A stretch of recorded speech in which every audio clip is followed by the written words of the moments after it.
ॐ अज्ञानतिमिरन्धस्य ज्ञानाञ्जनशलाकया चक्षुरुन्मीलितं येन तस्मै श्रीगुरुवे नमः। नमो ॐ विष्णुपदाय कृष्णप्रेष्ठाय भूतले श्रीमते भक्तिवेदान्तस्वामिन् इति नामिने। नमस्ते सरस्वती देवे गौरवाणी प्रचारिणे निर्विशेषशून्यवादी पाश्चात्यदेशतारिणे। जय श्री कृष्ण चैतन्य प्रभु नित्यानंद श्री अद्वैत गदाधर श्रीवासादि गौर भक्तवृंद। हरे कृष्णा कृष्ण कृष्ण हरे हरे, हरे Ram Ram Ram Hare Hare.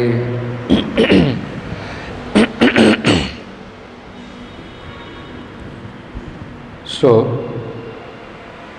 here we can find further Lord Kapila is explaining some very important characteristics of practicing Ashtanga Yoga.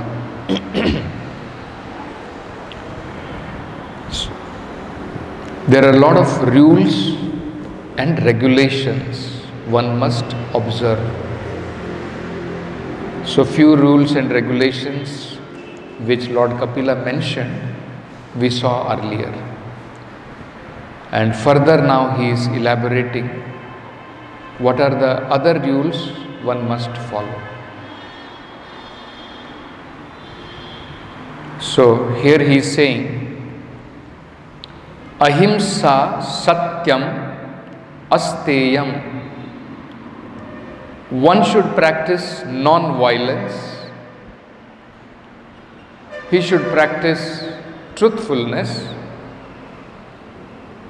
And asteyam, he should refrain from stealing. So ahimsa, we all understand. There are two kinds of himsa. Shantanu will tell. What are the two kinds of violence one can commit? Prabhupada explains there are two types of violence.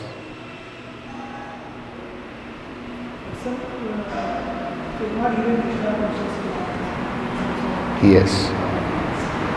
And another is violence to the body, unnecessarily injuring somebody.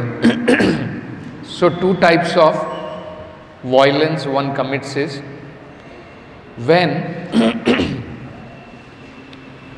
we injure somebody's body, kill somebody's body, that is also violence, unnecessary. And when one does not or obstructs somebody's advancement in Krishna consciousness, that is also violence. So, in one way, if you see, today both these violences are abundant. Unnecessary killing of the body, which is actually not meant. Just like in human form of life, one does not require to kill and eat animals. So, one may question then that plant is also life. So, in what way it is not himsa? In what way it is not violence? So, as per the scriptures, one living entity is a food for another living entity. That there is no doubt about it. If we have to sustain life, we cannot eat matter and sustain life. That is not possible. Just like you cannot eat mud, you cannot eat iron. and think that you can live. So as per the scripture, one kind of life is a food for another kind of life. But that we have to see from the viewpoints of what the Vedic scripture says. In all other forms of life, the food, what they are supposed to eat, it is already decided and they have no choice. Just like animals, there are certain animals which will eat, they are called herbivorous, they eat grass, they will eat vegetables. So they will not eat flesh. There are certain animals which are carnivorous, like tiger. They will not eat grass and vegetables and live their life. But in human form of life, there is a freedom given. The kind of food is specified that if we want to be civilized, if we want to advance in spiritual life, then one must take to the food in the mode of goodness. And if one is uncivilized, then what can be done? If one is uncontrolled, then there are in the scriptures also certain rules and regulations. By following them, one can still eat non-vegetarian food, but as specified by Vedic literature, so that there is a control, and gradually the idea is that he can give it up, because it is not conducive for advancement in spiritual life. So, how does one commit violence by killing the body is actually quite simple to understand. Every living entity has a certain span of life destined according to their karma. So, when we take the life of certain living entity, then actually we are obstructing their gradual and natural evolution to human form of life.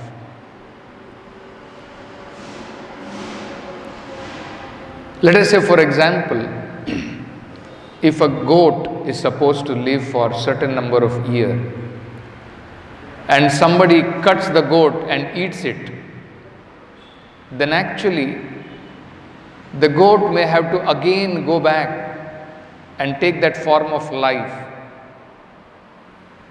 and again, come back in that cycle of evolution to be evolved slowly again as human being. So we are obstructing the natural evolution which it is meant for. So that is called as violence. We have not given life, so we have no rights to take away somebody's life. So as prescribed in the scriptures only, according to that we should act. So that is called as ahimsa. So one has to practice this. And satyam, that is also very important aspect of spiritual life. Vedic literature says that even to the enemy one should speak the truth. Of course, the most important meaning of Satyam is one who is pursuing spiritual life, the Supreme Personality of Godhead. They are called Satyam. This material world and pursuing sense gratification is called Asat. That is why Vedic injunction is Asatoma Sadgama. From Asat we have to go towards Sat. So in real sense, Satyam means one who is pursuing spiritual life to obtain the absolute truth, to understand the absolute truth. He is following the path of Satyam. And in ordinary terms also, speaking, even in our dealings, one has to be honest and truthful. Even in the dealings also, it is important. So, this is another quality. Asateyam means refraining from theft. So, in ordinary dealing also, we should refrain from taking away somebody else's property. And in broader sense, one has to understand the meaning of stealing. According to natural arrangement of the Supreme Lord, certain quota of resources is allocated to everyone as per our necessity.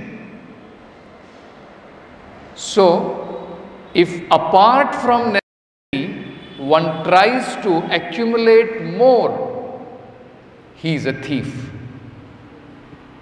Stena eva sa uchyate, Vedic literature says. He is called as a thief. Somebody accumulates more than necessary and does not offer it to the Lord, he is called greater thief.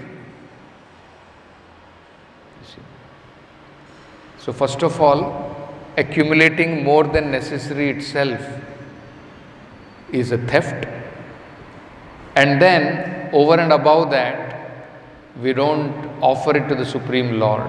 We don't utilize it in the service of the Supreme Lord. He is a greater thief. So, this also is an important aspect in devotional service which one must practice. Then yavad artha parigrahaha. One should be satisfied with whatever he requires for his maintenance. And he should not aspire and hanker for more than what is necessary. Hankering comes when one requires more than what is necessary. So one should be satisfied with whatever is required for our necessity. So that is also important. And then brahmacharyam. Brahmacharyam is very important both in any form of spiritual progress, whether it is Ashtanga Yoga or whether it is Bhakti Yoga. So Prabhupada is saying in today's purport that those who are saying that you can do anything, you can enjoy your senses and at the same time you can practice yoga, Prabhupada is saying it is rascaldom. It is not possible. If one is practicing Ashtanga Yoga system, he must follow the rules and regulation of that system.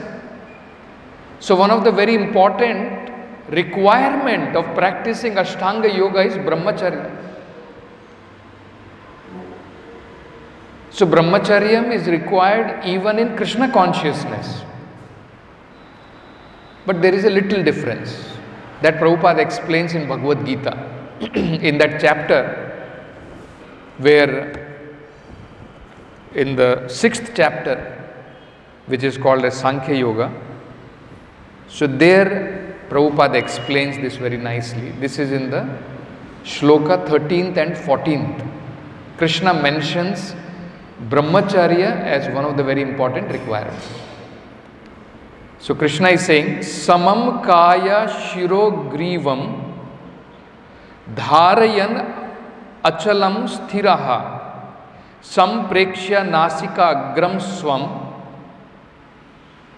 dishas cha anya avalokayan prashant atma vigata bhir brahmachari vrate sthitaha. So this is very important. Krishna himself is saying, brahmachari vrate sthitaha manah samyamya mat chitto yukta asita mat paraha. So Prabhupada translates that one should hold one's body, neck and head erect in straight line, stare steadily at the tip of the nose, thus with an unagitated, subdued mind, devoid of fear, completely free from sex life, one should meditate upon me within the heart and make me the ultimate goal of life. And you can see the same instruction Lord Kapila is also saying. Meditation also is on the Supreme Lord. The tip of the nose, when one is concentrating, that is just for focusing the mind, so that the mind is not diverted. And when the concentration is achieved, Krishna is saying, Manaha samyamya mat chitto. One should meditate upon me within the heart. Yukta asita mat paraha, and make me the ultimate goal of life. And here also you find Lord Kapila is saying, Purusha Archanam. He should follow all these rules and regulations. For what reason? In order to worship the Supreme Personality of Godhead. So, this misunderstanding that actually yoga is meant for some kind of impersonal meditation is actually a very wrong misunderstanding, gross misunderstanding of yoga. See, very clearly we find in Bhagavad Gita also, same thing is said, what Lord Kapila is saying here. Purusharchanam, it is meant for worshipping the Supreme Lord. And Arjuna very clearly says, Krishna is that Adi Purusha, Purushottama, Purusham Shashwatam Divyam. Isn't it? So Arjuna very clearly says. So on the Supreme Personality of Godhead, one has to meditate. So in the purport of this Bhagavad Gita verse, Prabhupada explains about brahmacharya very nicely. One has to observe complete abstinence from sex life. Therefore, one has to leave home and live alone in a secluded place, remaining seated as mentioned above. One cannot enjoy sex life daily at home or elsewhere and attend so-called yoga class and become a yogi. So this is nonsense. Prabhupada said this is rascaldom. If somebody is teaching that you can do any nonsense, you can have sex life and everything, no problem, enjoy your senses, and at the same time you can practice yoga, it is rascaldom. Because it is clearly mentioned, one of the very important requirement of practicing Ashtanga Yoga is celibacy, brahmacharya, vrate stitaha. One has to practice controlling the mind and avoiding all kinds of sense gratification, of which sex life is the chief. In the rules of celibacy written by great sage Yajnavalkya, it is said, so he explains, Yajnavalkya, one of the great sages, explains about what is brahmacharya.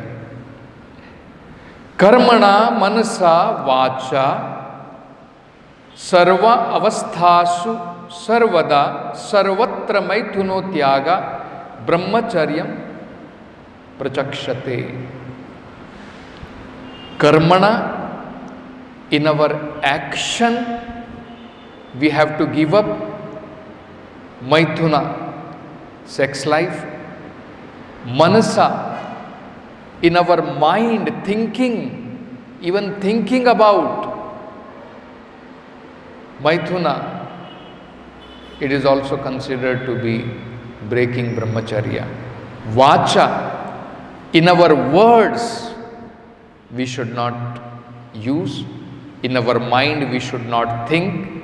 In our action, we should not do. And then he says, Sarva avasthasu, in all circumstances, avastha, sarva avasthasu, in all circumstances, sarvada, always, sarvatra, everywhere, maithuno tyaga. That is called as brahmacharya. So, in today's purport also Prabhupada is explaining, one who is actually merged in Brahman, one who is, his mind is absorbed in Brahman, he is actually following brahmacharya. Next, in this chapter, in this purport only Prabhupada explains about this, that complete celibacy is required for Ashtanga Yoga, whereas in Krishna consciousness celibacy is required, but one can be a Grahastha Brahmachari also. It's a special term which Prabhupada uses, Grahastha Brahmachari. In Grahastha Ashram also one can follow Brahmachari.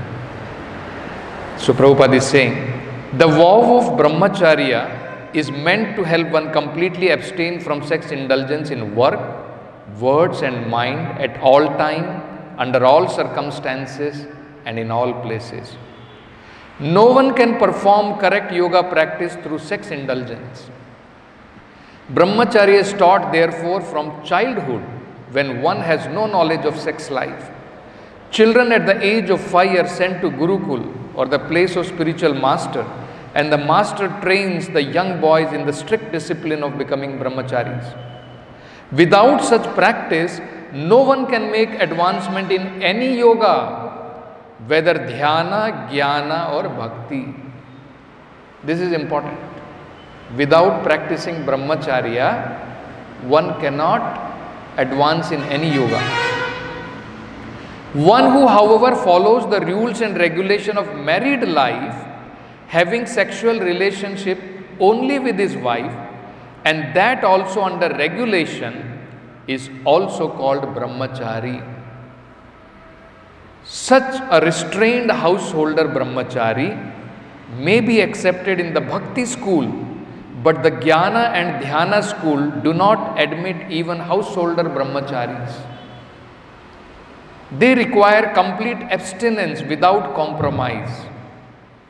In bhakti school, a householder brahmachari is allowed controlled sex life because the cult of bhakti yoga is so powerful that one automatically loses sexual attraction. So even though one enters into a grahastha life, when one understands that actually it is difficult for him to follow complete abstinence, so under rules and regulation for procreation of a child, this is allowed. But bhakti is so strong that even though one may be in a Grahastha life and following the rules and regulation of Grahastha life, if he practices devotional service properly, one will lose attraction for sex life. You see, being engaged in the superior service of the Lord. How this happens? Prabhupada says, Vishaya vinivartante niraharasya dehinaha rasavarjam rasopiyasya param drishtva nivartate. Only when one achieves a higher taste, one can give up the lower taste. Otherwise, it is not possible. So, we have to develop higher taste in Krishna consciousness.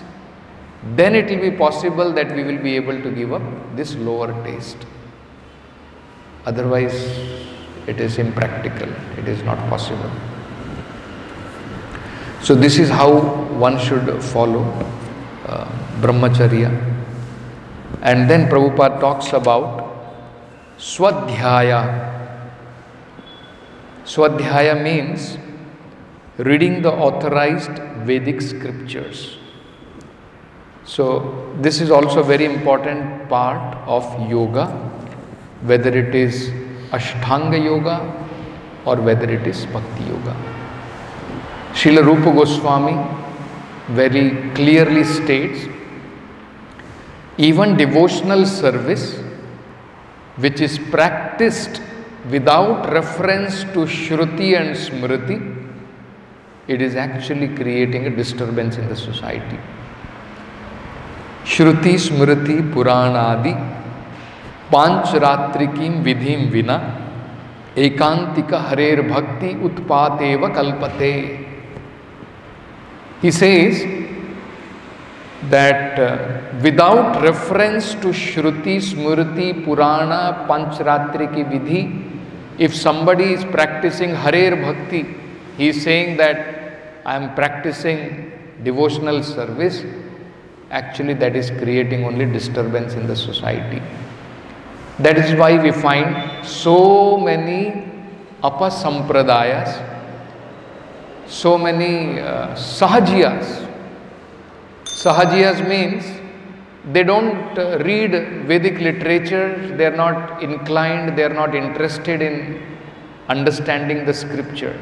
They are called as sahajiya. They take spiritual life very lightly. So devotees don't take spiritual life very lightly.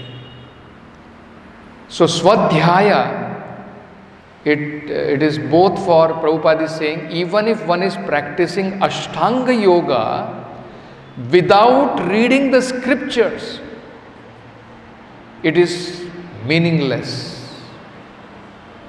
Prabhupada is saying here, Swadhyaya means reading the authorized Vedic scripture. Even if one is not Krishna conscious, practicing yoga system, he must read standard Vedic literature in order to understand. You see, the spiritual master prescribes standard literature for the prosecution of yoga, of devotional service.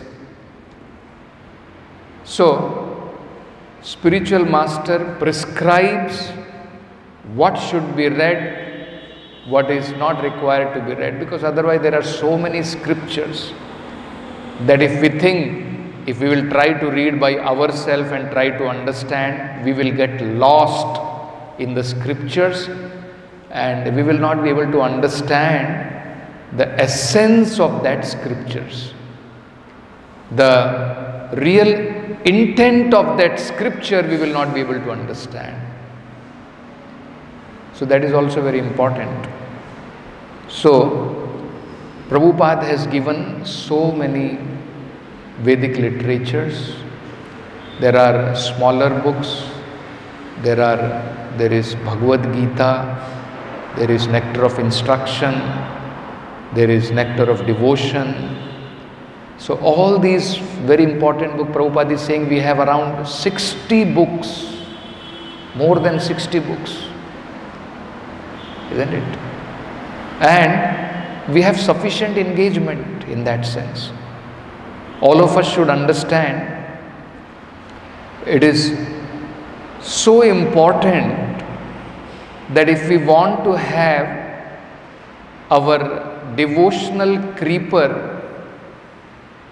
growing, and at the same time, if we also want that it is sustained at the platform of Nishtha, then every day without fail, one must do Swadhyaya, one must read.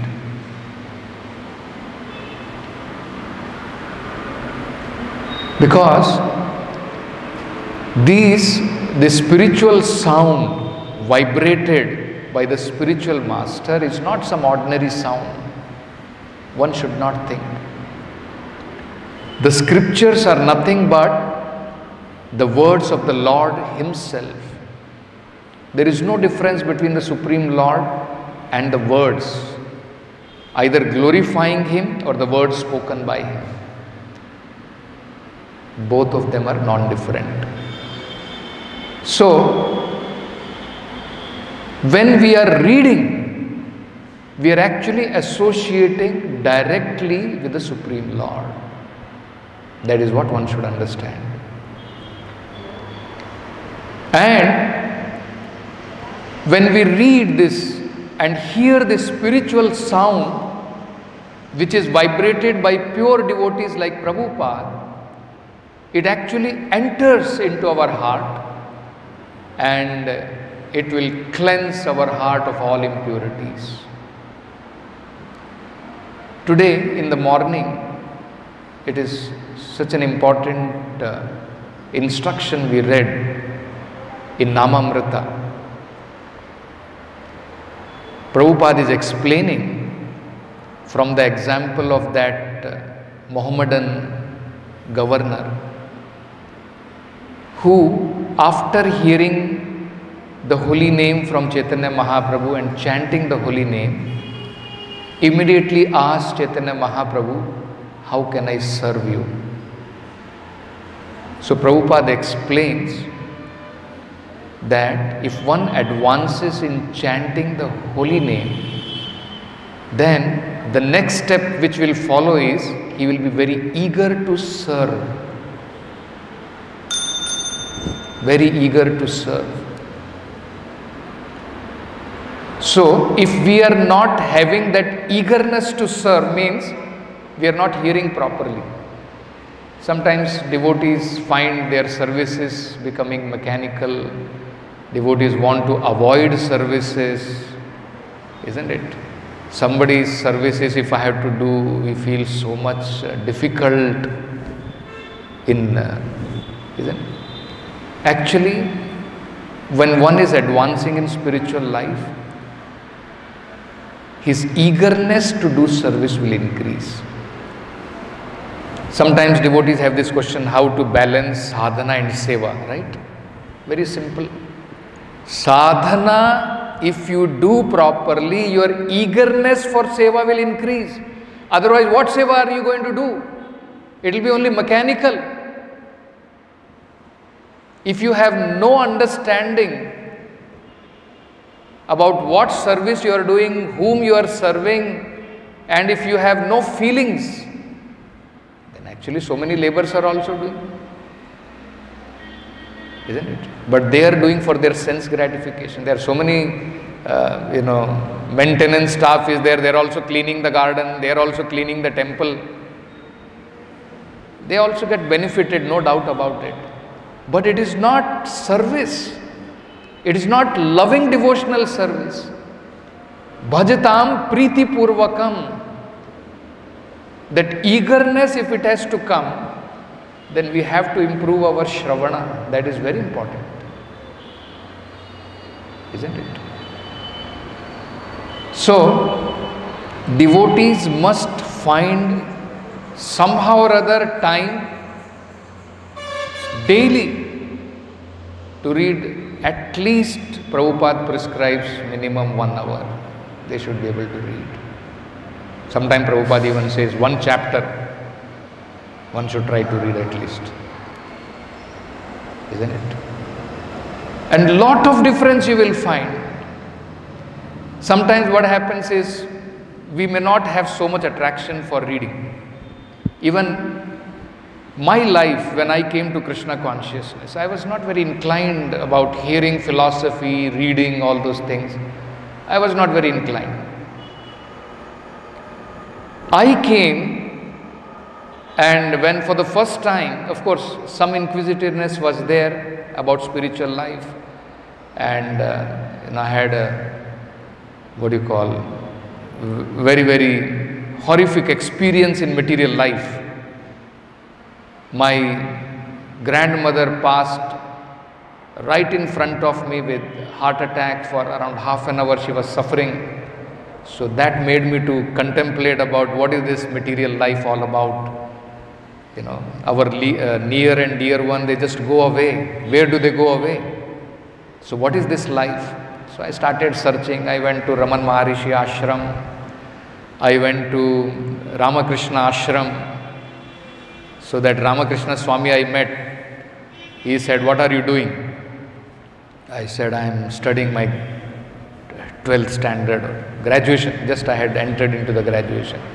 No, you first finish your graduation.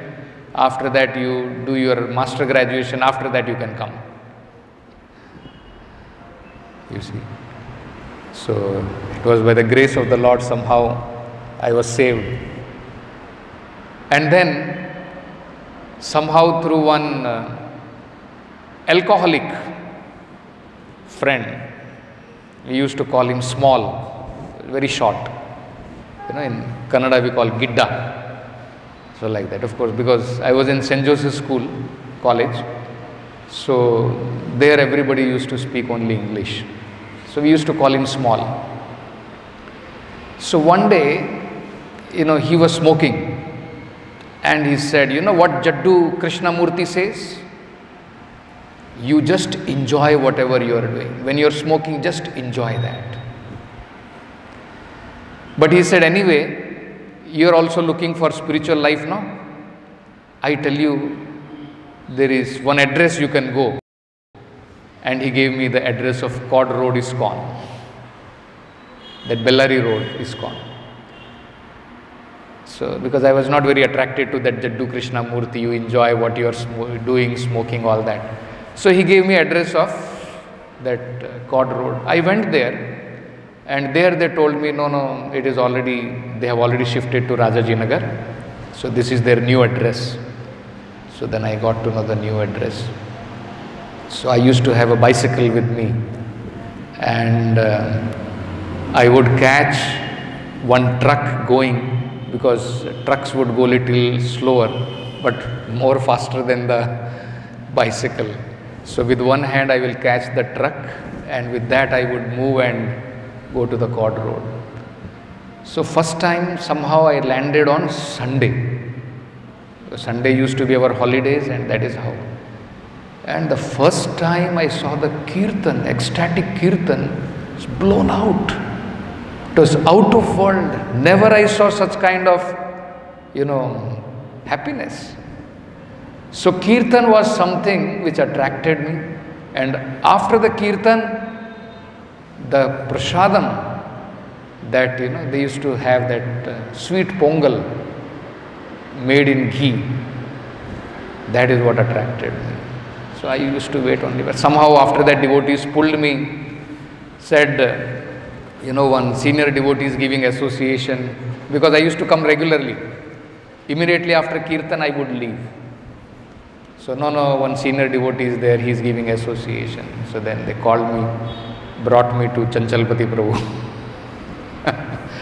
So he used to take association, Sunday association, and that is how I started, understanding about philosophy. Then reading the books. Before I joined, I read Bhagavad Gita and Prabhupada's Leelamrita, everything. And so slowly actually you can find that even though maybe in the beginning reading may look like difficult, hearing may look like difficult, but actually we should all understand it very carefully.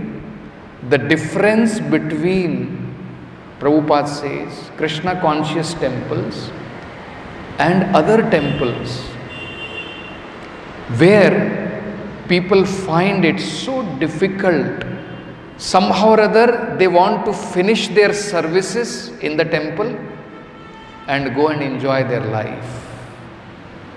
It's more like a burden. The pujari is waiting to close the temple, or he's waiting for donations. He's putting one arati and seeing people are putting money in that. Why it has become like that? No Shravanam. See, otherwise he is worshipping the Supreme Lord, not an ordinary thing. He is also doing devotional service, but because of lack of Shravanam, his consciousness does not evolve. So it's a very important aspect in devotional service. Devotees lose enthusiasm because they are not reading Prabhupada's books regularly. I can guarantee you, you read without fail every day, no question that you can lose enthusiasm, because these words are so potent. These words are so potent. Bhakti begins, and Shravanam and Kirtanam, they are water. They are nourishment for this Bhakti Lata. And if you deprive, and then you are thinking, I am not enthusiastic. Prabhu, I am feeling, somehow or other, not very enthusiastic about services, not enthusiasm for attending Mangalarati, not enthusiastic to attend Kirtan, somehow or other looking here and there and trying to. We don't understand the importance of these. All these different rules and regulations are meant for that most important principle. Always remember Krishna, never forget Krishna. That is the main principle. But all these different rules and regulations which the acharyas have given, they are all meant for Vidhi Bhakti, because we are not accustomed. Always understand there are two different types of devotional service. One is called spontaneous, another is called Vidhi Bhakti. Vidhi Bhakti means, spontaneous means when you have developed love, then it is altogether different. It's just like a boy has developed a love for some girl, it is natural for him to think about that girl. Natural. You don't require anything else. But when one has not developed that love for Krishna, till that time, Vidhi Bhakti is very important. All the different rules and regulations, they are meant to arouse that loving sentiment for the Supreme Lord. So, there is a very nice verse which comes in Padma Purana, and Lord Chaitanya, while teaching to Rupa Goswami, explains this, because he is giving so many rules and regulations. Chaitanya Mahaprabhu, he is explaining the process of devotional service. This is compiled in Bhakti Rasamrita Sindhu, process of devotional service. 64 different items Chaitanya Mahaprabhu explains. Out of that, 5 he says is most potent form of devotional service. Out of them, Shravanam is very important. Shravanam and Kirtana. Hearing the holy name, chanting the holy name is very important. Hearing Bhagavat Katha. He says, Chaitanya Mahaprabhu says, even slight attachment to any one of these 5 actually can arouse ecstatic devotional service in the performer. So, while explaining this 64 item, Chaitanya Mahaprabhu explains the importance. Why is he giving so many items? He is saying the most important principle is these different items, rules and regulation will help you to always remember Krishna and never forget Krishna. That is why this is important. So he says, Smartavyaha satatam Vishnur Vismartavyo na jatu chit. He says this is the principal item. This is the most important rule. What is it? Smartavyah satatam Vishnu. Supreme Lord should always be remembered. And vismartyo na jatuchit. At any time, one should not forget Krishna. Sarve vidhi nishedha syur. All other vidhi and nishedha. Vidhi means do this. Nishedha means don't do this. Rules and regulation. Etayor eva kinkaraha. They are all subservient to this important principle. Most important principle. That's why even this sometime we used to distribute in Bangalore, at least when we used to have this khaja packets. On that we used to write this: always remember Krishna, never forget Krishna. Because this is the most essential principle. And all other rules and regulations are meant for this. See, Prabhupada explains this very nicely. I'll just read this. These regulative principles should act as servant to the basic principle, that is, one should always remember Krishna and never forget him. So Prabhupada is saying, when this is possible? This is possible when one chants the Hare Krishna mantra. Therefore, one must strictly chant the Hare Krishna mantra 24 hours daily. One may have other duties to perform under the direction of the spiritual master, but he must first abide by the spiritual master's order to chant a certain number of rounds. In our Krishna consciousness movement, we have recommended neophyte chant at least 16 rounds.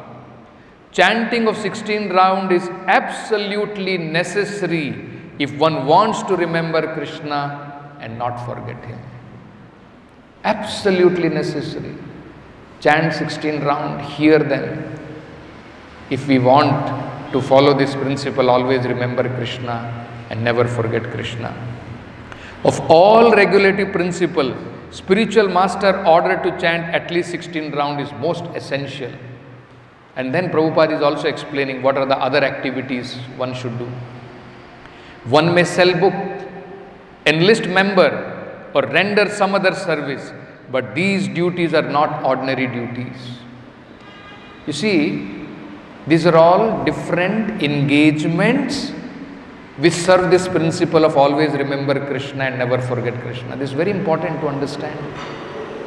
How the spiritual master devises methods, ways and means for his disciple to always remember Krishna and never forget Krishna. So Prabhupada very beautifully explains how by selling book you are remembering Krishna, how by making life member you are remembering Krishna. These are not ordinary duties, Prabhupada is saying. These duties serve as an impetus for remembering Krishna. You see, never undermine these activities what Prabhupada has given. Very important. Because what is the principle? Principle is always remember Krishna, right? So now the spiritual master, knowing our tendencies, knowing our nature, he is giving us certain activities which is an impetus for us to remember Krishna. So these duties serve as an impetus for remembering Krishna. When one goes with a Sankirtan party or sell books, he naturally remembers Krishna. That he is going to sell Krishna's book. You are not selling some newspaper. You are not selling some novel, isn't it? When somebody is selling Krishna's book, automatically he will understand, he will remember Krishna. In this way, he is remembering Krishna. When one goes to enlist a life member, he talks about Krishna. Isn't it? What do we do when we go and make a life member? We talk about Krishna consciousness, we talk about Krishna. And thereby remembers him. Smartavya satatam Vishnur vismartavyo na jatuchit. The conclusion is, one must act in such a way that he will always remember Krishna and one must refrain from doing things that will make him forget Krishna. These two principles form the basic background of Krishna consciousness. So, in that way you will find all these rules and regulations are definitely required to be followed with an understanding that from these, what do I want to achieve? I always want to remember Krishna. It should not be niyama graha. Niyama graha means, there are two meanings to it. Either not following the niyama, I am above that. No, we are not above that. We are still in Vidhi Bhakti. Even gopis do not have to follow rules and regulation to remember Krishna, because spontaneously 24 hours they are remembering Krishna. Even if they want to forget, they cannot forget Krishna. That is the kind of spontaneity they have. They are saying, they want to push out Krishna from their heart. It is not possible. He is not going out. Isn't it? When Krishna is with them, they are remembering. When Krishna is gone far away, they are remembering. When Krishna is far away, they are remembering more. You see. So they are spontaneous. We are in Vidhi, we are practicing.